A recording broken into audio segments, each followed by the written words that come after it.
This is the brand new 2024 Mac Mini, and it's one of the best Apple devices you can buy today. The value is incredible for $599. Getting an M4 chip with 16 gigabytes of RAM for a computer that runs very fast and will probably last you a very long time is an incredible deal. I will say though, I wouldn't spend the extra money on more storage space. I've always found that Apple prices to upgrade your RAM and storage is ridiculously high compared to whatever is offered in the industry. Because these devices now support Thunderbolt 4 or Thunderbolt 5 if you go for the M4 Pro, my suggestion is to buy an external NVMe SSD.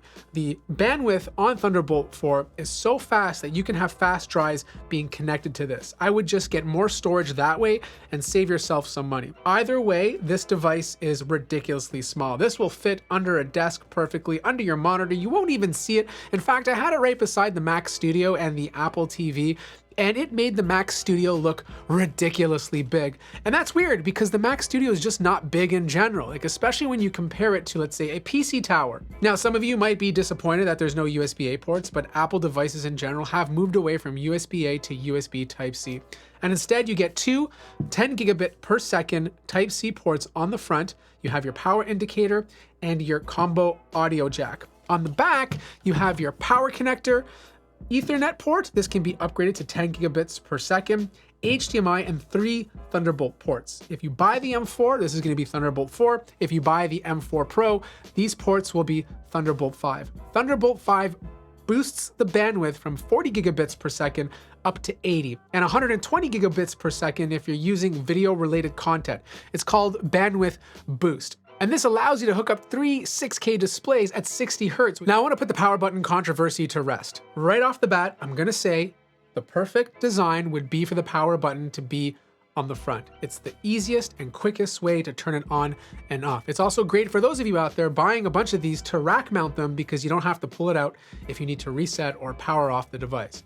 But the power button being on the bottom is really not a big deal. You know, most Mac Mini users, and there's a whole Reddit thread on this, never turn them off. And for those of you thinking that it's just going to consume a lot of power, it's not. On sleep mode, the Mac Mini only consumes 0.5 watts of power. In fact, even if you power this off, as long as it's connected to an outlet, you're still consuming 0.1 watts of power.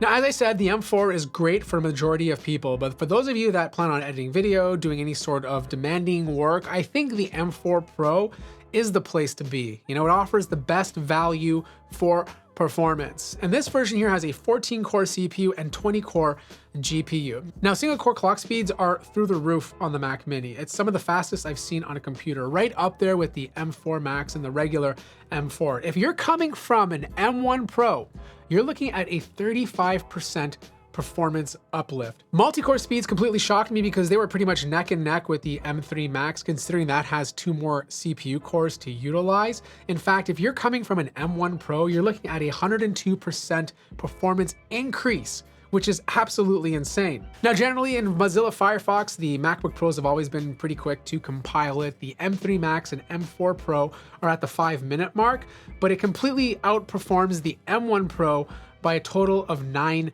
minutes. This is a 180% increase. Now, for Photoshop users, you're gonna love this because it scored very high at 12,180, beating out the M3 Max by 9%, and even beat out the Mac Studio M2 Ultra by 30%. Now, in Premiere Pro, the M4 Pro does take a bit of a hit since the GPU is utilized a lot more. It still dominates the M1 Pro by 31%, but even the M2 Max beats it out because of the 18 extra GPU cores that it has available to it. Now, if you're a DaVinci Resolve user like I am, this compiled my render test in about 5 minutes, which is obviously the slowest when you're comparing it to the M3 Max and M4 Max, which have 20 more GPU cores. But for 20 GPU cores, this thing did a great job. Now, Speedometer 3.0, which is a browser benchmark using Chrome, I saw the M4 Pro and M4 Max have the fastest web browsing speeds I've seen on a laptop, period. This beat out every other laptop I've tested this year and prior. Now, in terms of graphical performance, testing Blender benchmark, performance is good, but this is where having the extra 20 GPU cores does make a difference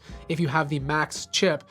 you're still getting an 80% performance increase compared to the M1 Pro, which is absolutely amazing. And to put this in context, the performance is very comparable to a laptop RTX 3060. Now, I know some of you are sick and tired of seeing Shadow of the Tomb Raider, but I still like to test it out to show you guys what it can do using Rosetta, because everything's being converted, and it does take a performance hit compared to the M4 Max, but it does well enough to be comparable to a laptop with an NVIDIA RTX 4050. Cyberpunk, on the other hand, being run through Crossover with settings set to high at 1080p, averaged around 61 frames per second, making Cyberpunk 2077 completely playable on the M4 Pro, which gives me high hopes to see how Cyberpunk plays natively when it's released next year.